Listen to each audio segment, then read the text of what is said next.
Hello అండి. Blouse చూస్తేనే అర్థమైపోతుంది కదా ఫినిషింగ్ అనేది ఎలా కుదిరిందో. నడుం దగ్గర ఎప్పుడైనా సరే అండి, డైరెక్ట్ క్లాత్ అనేది ఫోల్డ్ చేసుకోకుండా కట్ చేసి కుడితే చాలా మంచిగా కుదురుతుందండి. ఫినిషింగ్ అదంతా బాగుంటేనే కదండి కస్టమర్స్ కూడా నెక్స్ట్ టైం రావడానికి ఛాన్సెస్ ఉంటాయి.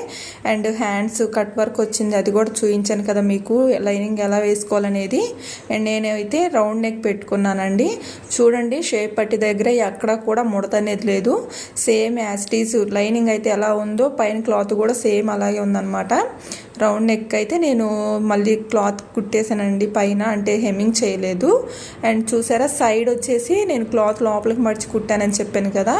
ఈ ఫుల్ వీడియో అనేది క్యాప్చర్ చేయడానికి నాకు సెట్ అవ్వలేదండి. అందుకనేసి చిన్న చిన్న షార్ట్స్ లాగా పెట్టాను అనమాట.